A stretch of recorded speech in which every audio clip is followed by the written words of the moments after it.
திருப்பதி ஏழுமலையான் கோவில் பிரசாதமான லட்டுவில் மாட்டு கொழுப்பு, மீன் எண்ணெய் கலக்கப்பட்டதாக எழுந்த குற்றச்சாட்டு அதிர்ச்சியை ஏற்படுத்தியுள்ளது. லட்டு புகழ்பெற்றது. பலரும் இந்த லட்டு சாப்பிடுவதற்காகவே கோயிலுக்கு போயிருப்பாங்க.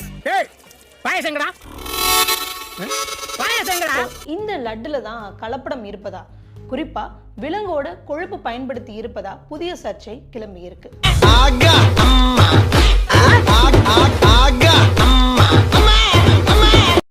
ஜெகன்மோகன் ரெட்டி முதலமைச்சராக இருந்தபோதுதான் திருப்பதி லட்டுவில் இதுபோன்ற கலப்படம் நடந்ததாக சந்திரபாபு பகீர் குற்றச்சாட்டை முன்வைத்திருந்தார்.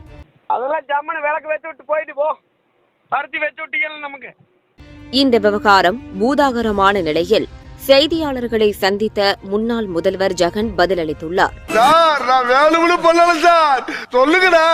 மாநிலம் திருப்பதியில் அமைந்துள்ள ஏழுமலையான் கோவிலுக்கு வரும் லட்சக்கணக்கான பக்தர்கள் தினமும் தரிசனம் செய்து செல்கின்றனர்.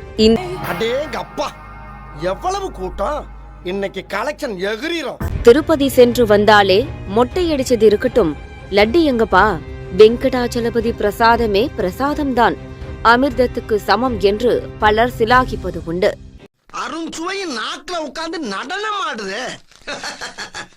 இப்படியான சூழலில்தான் திருப்பதியில் பிரசாதமாக வழங்கப்படும் லட்டில் நெய்க்கு பதிலாக விலங்குகளின் கொழுப்பை ஜெகன்மோகனின் அரசு கலந்ததாக குற்றம் சாட்டினார் சந்திரபாபு நாயுடு. ஐயோ டேய், அவன் தான்டா இன்னைக்கு பெரிய வேலை பார்த்து விட்டு போயிட்டான். திருப்பதி லட்டு தயாரிக்க பயன்படுத்தப்படும் நெய்யின் மாதிரிகளில் பாமாயில், மீன் எண்ணெய், மாட்டு கொழுப்பு மற்றும் பன்றி கொழுப்பு உள்ளிட்ட கொழுப்புகள் இருப்பது தெரிய வந்துள்ளது. எனக்கு பிடிக்கலைங்க சார். அது நம்ம ஒரு சாமி பக்தியா போறோம், ஒரு ஆச்சாரத்தோட போறோம், நம்ம அந்த மாட்டு கொழுப்புலாம் கலக்குறாங்கன்றப்ப எப்படி நம்மளால ஏத்துக்க முடியும்? ஐயோ